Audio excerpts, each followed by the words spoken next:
بسم اللہ الرحمن الرحیم. خاطر حضرات اختر عباس اور آپ سب کو میرا سلام پہنچے. انفیکٹ رمضان سر پہ ہے اور رمضان کی وجہ سے نہ صرف دل بدلتا ہے، روح بدلتی ہے، معمول بھی بدلنا چاہیے، حالات احوال اور خیالات بھی بدلنے چاہیے، چونکہ چھوٹی چھوٹی چیزیں ہیں یہ بدلتی جاتی ہیں تو مجموعی طور پہ اس کا جو امپیکٹ ہے وہ بدلتا ہے. خوشخبری یہ ہے کہ ہمارا جو ٹف پیپل والا کورس الحمدللہ تیار ہو گیا اور آج سے ہم اس کو ریلیز کر رہے ہیں. سو جن لوگوں نے ریکویسٹ کی ہوئی تھی، رجسٹریشن کچھ کی ہوئی، ان کو ہم کل انشاءاللہ پاسورڈ اور یوزر نیم بھیج دیں گے. باقی جو لوگ اس انتظار میں تھے کہ کب ہم اناؤنس کریں تو وہ فوری طور پہ اس کو کر سکتے ہیں. آپ اپنی فیس بھیجیں گے تو ساتھ ہی اپنا نام، ای میل، واٹس ایپ نمبر، تو ان کو پھر یوزر نیم اور پاسورڈ آ جائے گا اور یہ کورس ان کے پاس رہے گا اگلے 50 گھنٹے. اچھا، دوسرا خاتون حضرات، ڈاکٹر صاحبہ نے، ڈاکٹر نوشین نے ریکویسٹ بھیجی ہے کہ جو انہوں نے پیکیج کا اناؤنس کیا تھا، انہوں نے کہا تھا کہ وہ رمضان سے شروع ہوگا، چونکہ ان کے پاس ماشاءاللہ رش ہو گیا ہے ٹیلی فون کالز کا، اور ہوپفلی آج سے ان کا جو شروع ہو جائے گا. اور 500 روپے کا انہوں نے اسپیشل ڈسکاؤنٹ دیا تھا کہ جو لوگ ان سے آن لائن، جو بزنس پلان نہیں ہے یہ، وہ ڈائٹ پلان ہے، اور جو ان کی بیماریوں کے مسائل ہیں ان سے وہ ڈسکس کریں گے. اچھا جی، پہلا جو سیگمنٹ ہے یہ ہمارا ہے، آپ کے کمنٹس ہیں، آپ کے سوالات ہیں، ان کو ہم جواب دیکھتے ہیں. اچھا، عائشہ ظفر نے کہا ہے کہ سر کیا خامد کو صدقہ دے سکتے ہیں؟ اچھا، اس کا دوسرا رخ بھی ہو سکتا ہے، کیا بیوی کو صدقہ دیا جا سکتا ہے؟ میرا اپنا خیال یہ ہے کہ اس کے کسی فقہی اور شرعی مسئلے میں پڑے بنا خامد کو اور بیوی کو صدقہ دینے کی بجائے محبت کیوں نہ دی جائے. ان کی مشکل اگر کہیں مالی مشکل ہے تو ان کو مالی مشکل میں آپ آسانی دے دیجئے. یعنی آپ اللہ معاف کرے، ہمیشہ ہم بزنس اور کاروبار کی شکل میں کیوں سوچتے ہیں ان کے بارے میں؟ یہ صدقہ بھی تو کاروبار ہے، یہ اللہ کے ساتھ کاروبار ہے. اور اگر آپ اس کو اپنی محبت سے اس کی ضرورت کا دے دیتے ہیں، دنیا میں ساری عمر مسلمان مرد اپنی بیویوں پہ خرچ کرتے ہیں، وہ تو اتنا نہیں جتاتے کبھی بھی، تو آپ پھر اس کو دینے کے لیے آپ کو کیوں یہ سوچنا پڑا کہ میں اس کو صدقہ دے دوں؟ سو مجھے یہ آئیڈیا بالکل پسند نہیں آیا. خاوند پہ مسکراہٹ صدقہ کریں، خاوند پہ محبت صدقہ کریں، اس کی خدمت صدقہ کریں، لیکن یہ پیسے والا معاملہ جو ہے یہ اللہ کی باقی مخلوق پہ کریں، میاں کو ویسے دے دیجئے. ماں باپ پہ اور اپنے جو قریبی اعزاء و اقارب ہیں، میرا خیال ان پہ کیا جا سکتا ہے، اور ان کے لیے جب آپ دیتے ہیں ساتھ اللہ سے اجر اور ثواب کی دعا بھی کریں. لیکن یہ والا جو معاملہ ہے اس پہ میری رائے تو محفوظ ہے. اچھا جی، سجاول خان نے کہا کہ سر اگر کسی لڑکی کی شادی ایسے مرد سے ہو رہی ہو جس کی بیٹی کی عمر خود اس لڑکی جتنی ہو، جبکہ لڑکی کی خود کی دوسری شادی ہو، تو کیا اس کو اپنی اور لڑکی کی اولاد بھی کوئی نہ ہو تو کیا یہ شادی کر لینی چاہیے؟ Please please please reply. Sajawal Khan یا مسز تو اب نہیں اب ہوں گی، تو مس سجاول خان، دیکھیے یہ کیا سوال ہے. آپ سوچئے کہ اس کی لڑکی جتنی مرضی بڑی ہے، اس لڑکی کے بڑے ہونے کا شادی سے کیا تعلق ہے؟ آپ کے لیے اگر کوئی ڈھنگ کے رشتے آئے ہوتے، آپ کے ہم عمر رشتے آئے ہوتے یا کم عمر رشتے آئے ہوتے تو آپ کبھی مجھ سے نہ پوچھتے. اس کا مطلب ہے بی پریکٹیکل، یہ رشتے نہیں آئے. تو اب آپ ایک آئیڈیل کی تلاش میں ایک ایسا رشتہ جو آیا ہوا ہے اور جو ایک یوں سمجھیں کامیاب سکسیسفل ہسبینڈ ہے، چونکہ اس نے اپنے ہسبینڈ کی کامیابی کا یا صحت مند ہسبینڈ ہونے کا ثبوت تو دے دیا ہوا ہے. تو اس کا مطلب ہے آپ کا جو پرابلم تھا پہلے، شاید یہاں وہ حل ہو جائے.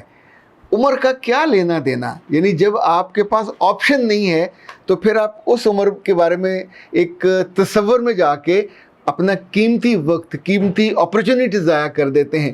لوگوں کو دیکھ دیکھ کے لڑکیوں نے اپنے سٹینڈرڈز اور اپنی خواہشیں اور آرزویں بہت بلند کر لی. اللہ معاف کرے، جن کے پاس رہنے کا ایک کمرے کا گھر ہے وہ بھی سوچتی ہیں کہ کوئی شہزادہ آئے اور ان کو لے جائے. نہیں لے کے جاتا. یہ پریکٹیکل زندگی ہے. لوگ اپنے برابر کے لوگوں سے شادی کرتے ہیں. لوگ لڑکیوں کے خواہش پہ، ان کے مقام اور مرتبے کے اعتبار سے کہ انہوں نے سوچا ہوا ان کو ایسا مرد ملے، یا تو آپ نے اپنے آپ کو اتنا، جیسے یہ جو ہائی رائز بلڈنگ ہوتی ہیں، آپ ایک دم اونچی کر لو نا جی، کوئی 100 منزلہ بنا لو، تو پھر کمپیریزن سارا اس کے ساتھ ہوتا رہے گا.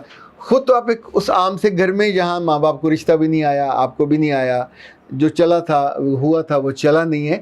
تو اب آپ کے پاس اگر اللہ کی نعمت کو آئی ہے خوش بختی بن کے، تو اس کو قبول کر لیجئے. یہ اگر یہ بڑی عمر کا ہے آپ کا قدر بھی کرے گا, آپ کا خیال بھی رکھے گا. اس کی بچی کے ہونے سے 1 ہوں 2 ہوں 4 ہوں, ان سے آپ سے کیا لینا دینا. وہ بڑی بھی ہیں, ان کی شادی ہو چکی ہوگی, ہے جا کے آپ کر دیجئے, وہ اپنے گھر والے ہو جائیں گی, آپ اپنے گھر میں سکون سے رہیے گا. صادقہ مریم نے پوچھا ہے کہ سر, بلکہ انہوں نے دعا دی, اللہ پاک آپ پہ اپنی رحمتیں نازل کرے, آپ نے ہماری زندگی کو بہت آسان کر دیا. بیٹا بہت شکریہ. SU سر, اللہ نے مجھ سے استخارے کے ذریعے میرے محبوب کی قربانی مانگی اور میں نے اللہ کی راہ میں اپنا پسندیدہ انسان دے دیا. میرے بچے, یہ عجیب سی بات تم نے کہی ہے, یہ ایب نارمل بات ہے. اللہ نے آج تک استخارے میں لوگوں سے قربانیاں نہیں مانگی, میں نے تو آج تک کبھی سنا نہیں ہے. یہ ایک واقعہ کل ہوا تھا, وہ حضرت ابراہیم کے زمانے میں حضرت ابراہیم سے اللہ تعالیٰ نے براہ راست خواب میں بات کی اور اس طرح کی کوئی بات ہوئی, لیکن باقی لوگوں کے ساتھ کبھی اس طرح نہیں ہوتا. آپ سوچئے, یہ ایک ہیلوسینیشن ہے جو آپ کو ہو رہی ہے, اور آپ اس کا نام اللہ کے نام کے ساتھ لگا دیں, ظلم ہے. اللہ کے رسول کے نام کے ساتھ لگا دیں تو اس سے بڑا ظلم ہے. یہ نہ کیا کریں. آپ کے دل کو وہ پسند نہیں رہا, آپ نے اس کو چھوڑ دیا, تو چھوڑنے کے لیے دلیل آپ نے یہ ڈھونڈی کہ اللہ نے آپ کو استخارے میں ہم آپشن دیتے ہوتے ہیں کہ سر ریکویسٹ ہے کہ یہ میں کر لوں کہ نہ کر لوں.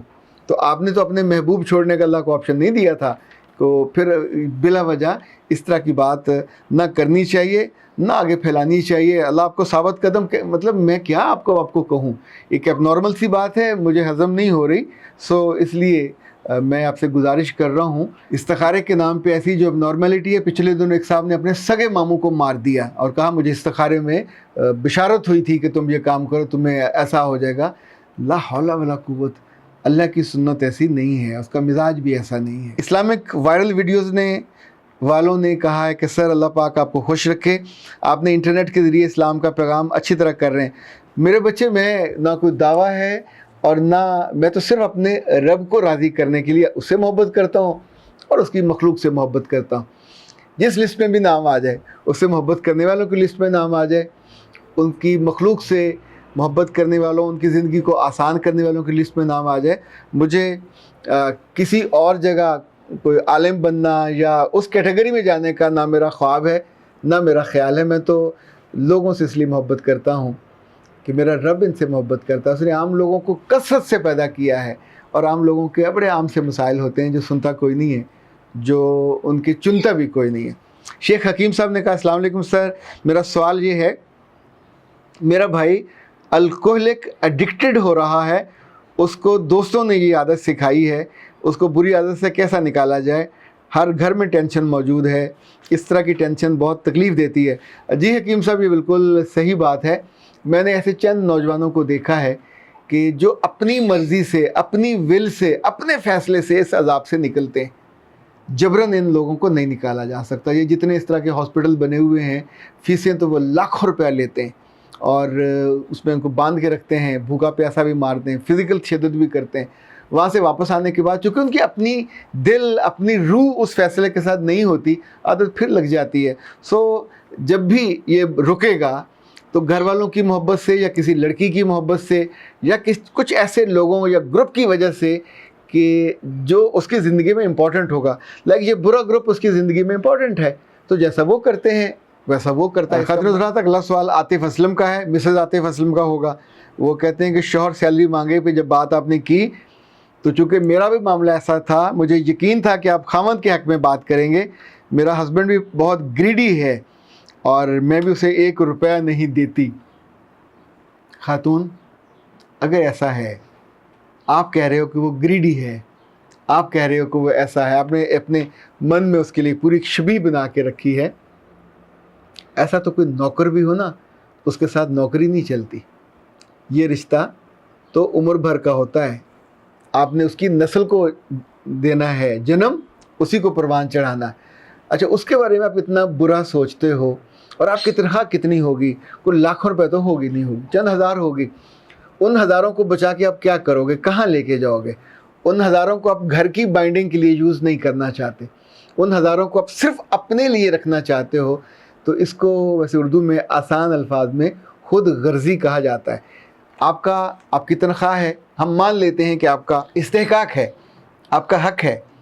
اگر عورت کا مرد کے پیسوں پہ, مرد کی زندگی پہ, مرد کے گھر پہ, مرد کی گاڑی پہ, ہر چیز پہ استحقاق مانا جاتا ہے, اس کے جسم پہ، اس کی روح پہ. آپ تو اس کے روح تک کو غلام کرنے کے چکر میں ہوتے ہیں کہ آپ کے علاوہ کسی اور کو دیکھے نہ، آپ کے علاوہ کسی کو پسند نہ کرے، آپ کے علاوہ کسی مسکرائے نہ. خود آپ کی اپنی حالت یہ ہو کہ آپ اس کو گریڈی کہو، آپ اس کو چور کہو، اور اس کے لیے پیسہ ایک بھی خرچ کرنے پہ آمادہ نہ ہو. تو میرے بچے اس کے ساتھ رہ کیوں رہے ہو؟ پھر کوئی فرشتہ ڈھونڈ لو، پھر کوئی سعد ڈھونڈ لو، پھر کوئی ولی اللہ ڈھونڈ لو. ایسے شیطان کے ساتھ جب تک آپ رہتے رہو گے، خود بھی دکھی رہو گے، اس کو بھی دکھی کرو گے، آپ کو گریڈی کہے گا. گریڈ کس چیز کا نام ہے؟ گریڈ چیزوں کو بچانے کا یا اپنے آپ کو اپنے طرف سسٹین کرنے کا نام ہے، کہ جہاں ہم دوسرے پہ خرچ نہیں کرتے. ہمیں تو حکم ہے کہ اپنے پیسوں میں سے غریبوں کا حق ہے، ان کو دو، ادھر دو، ادھر دو. جہاں جہاں تک مسلسل ترغیب ہوتی ہے اپنوں کو دو، غیروں کو دو. تو اس سے زیادہ اپنا تو دنیا میں آپ کا ہے کوئی نہیں ہے. اور وہ گریڈی ہے، اور آپ تو گریڈی بالکل نہیں ہو. آپ کو تو پتہ بھی نہیں ہے کہ گریڈ کیا چیز ہوتی ہے. آپ نے تو گریڈ کو کبھی چھو کے بھی نہیں دیکھا، محسوس کر کے بھی نہیں دیکھا. بٹ معاف کیجیے گا، you are leaving that grade. Muhammad Yahya نے کہا سر زبردست، اللہ آپ کو صحت دے، سلامتی دے، خوشی والی زندگی دے، اور دنیا میں بھی کامیاب کرے اور آخرت میں بھی یحییٰ بیٹا آپ نے ایک تو دعا اتنی شاندار دی ہے. ہم لوگ عام طور پہ آدھی ادھوری دعا دیتے ہیں، اللہ تمہیں خوش رکھے. اچھا یہ خوش رکھے بہت عارضی، ادھوری، آدھی سی دعا ہے. ہم کو تو خوشی مستقل چاہیے ہوتی ہے، دنیا میں بھی اور آخرت میں بھی. سو دعا دنیا کی بھی دینی چاہیے اور آخرت کی بھی دینی چاہیے. آپ نے بہت محبت سے یہ پوری دعا دی ہے. فیصل سلیم نے لکھا ہے سر آئی could never forget about you since 2006 when you were in University of Lahore, when you inspired me, you inspired our class, you inspired our session as a teacher, as a HR consultant and a first counselor and a coach. I will always quote your name whenever I go. Faisal میرے بچے خوش رہو. مجھے اس وقت آپ کی شکل تو میرے ذہن میں نہیں آ رہی، اور آپ جہاں بھی ہو، پاکستان میں ہو یا پاکستان سے باہر ہو، میں آپ کو سچی بات بتاؤں، میں کبھی کبھی آرزو کیا کرتا تھا کہ مجھے ایسے اساتذہ ملیں جن سے میں ان کی غیر موجودگی میں محبت کروں. اور یہ میری خواہش اب بھی قائم ہے. جب بھی مجھے کوئی ملتا ہے جس سے میں تھوڑا سیکھتا ہوں، میں اس سے بہت محبت کرتا ہوں. پر اللہ نے اس خواہش کو ایک دوسرے اینگ سے پورا کیا، جب بہت سے میرے شاگرد مختلف یونیورسٹیوں میں پڑھنے والے، پھول میں، اردو ڈائجسٹ میں، اور یونیورسٹی آف لاہور میں، سپیریئر میں، UMT میں، پنجاب یونیورسٹی میں، رفع میں، چونکہ ان سب میں نے کافی وقت گزارا. تو جب ان کی محبت بھری دعائیں ملتی ہیں، وہ دنیا کے کسی بھی گوشے میں کامیاب ہوتے ہیں، کبھی کوئی ویڈیو دیکھتے ہیں، تو اس وقت you feel good. It's a blessing of Allah ji کہ جن کے ساتھ آپ نے وقت گزارا ہو وہ آپ کو برسوں بعد بھی یاد رکھیں اور اپنی دعاؤں کا حصہ بھی بنائیں. سحر شکیل نے کہا سر جی ماں نہیں ہے، وہ جو دنیا چھوڑ کے چلی گئی ہیں، 1 سال ہو گیا، کچھ اچھا نہیں لگتا، دل نہیں لگتا، صبر بھی نہیں آتا، دل چاہتا ہے چیخیں مار مار کر رونے لگ جاؤں، لیکن یہ دکھ کوئی نہیں سمجھتا. نماز پڑھ کر ان کے لیے دعائیں کرتی ہوں. سر جی کیا کروں کہ زندگی اچھی لگنے لگے؟ میرے بچے، آپ اور آپ جیسی جتنی بچیاں جو اپنی ماں سے، اپنے باپ سے بہت محبت کرتی ہیں، ٹوٹ کے محبت کرتی ہیں، بس اتنا یاد رکھیں کہ دنیا میں صرف رب مستقل ہے، اس کی خدائی مستقل ہے. ہاں ایک چیز اور مستقل ہوتی ہے، وہ تبدیلی ہے. یہ بھی مستقل ہوتی ہے، باقی ہر چیز کو فنا ہے. لوگ، رشتے، گھر، علاقے، ہر چیز بدل جاتی ہے، مٹ جاتی ہے، پھر اللہ کی طرف سے نئی چیز آ جاتی ہے. اللہ آپ کی والدہ کو وہاں اپنے ہاں بہت اچھے انداز میں رکھے، پر یہ تب ہوگا اگر آپ اور ان کی اولاد ان کے لیے صدقہ جاریہ بنیں، ان کے لیے دعا کریں. ابھی رمضان میں قرآن پاک ان کے لیے پڑھیں، نفل پڑھیں، ذرا حالات ٹھیک ہوں تو پھر ان کے لیے عمرہ کیجئے. جب آپ کی اپنی اولاد ہو تو اپنی اولاد کے منہ سے اپنی ماں کو دعائیں دلوایا کیجیے گا. انفیکٹ آپ کا واحد فائدہ، رونے کا آپ کی ماں کو کوئی فائدہ نہیں ہے. آپ بے چین، بے قرار اور نیم پاگل ہو کے ہاسپٹل چلے جائیں، آپ کی ماں کو کوئی فائدہ نہیں ہے. اپنی ماں کے نام پہ خرچ کریں، آپ کی ماں کے نام پہ دعا کریں، آپ کی ماں کے نام پہ قرآن پاک پڑھیں اور ان کو دعائیں پہنچائیے. کوئی نہ کوئی ایسا نیک کام صدقہ کرتے رہیے جس کا ان کو فائدہ ہو. مجھے یاد ہے بہت سال پہلے میں گلبرگ میں نے ایک گھر کے باہر پانی کا کولر لگا دیکھا، اور وہ گھر بابرہ شریف کا تھا، فلم سٹار اس وقت وہ اپنے عروج پہ تھی. تو آپ سوچئے کہ وہ خواتین جو شوبز میں ہوتی ہیں اور ہمیں پسند نہیں ہوتی، اپنے ماں اور باپ کے لیے صدقہ وہ بھی کرتی ہیں، اور اللہ ان کا صدقہ قبول کرتا ہے. چونکہ صدقے کی قبولیت کی شکل ہوتی ہے نا کہ وہ وہاں عمل جاری رہے، چلتا رہے، لوگ اس سے فائدہ اٹھاتے رہیں اور اس کا فیض پاتے رہیں. جو گھونٹ پیے گا، جو اس کا فیض لے گا، اس کا اجر اس کو بھی ملے گا اور اس کی ماں کو بھی ملے گا، اس کے باپ جس کے نام پہ بھی کیا ہوتا ہے. اختر عباس کو اجازت دیجیے. السلام علیکم.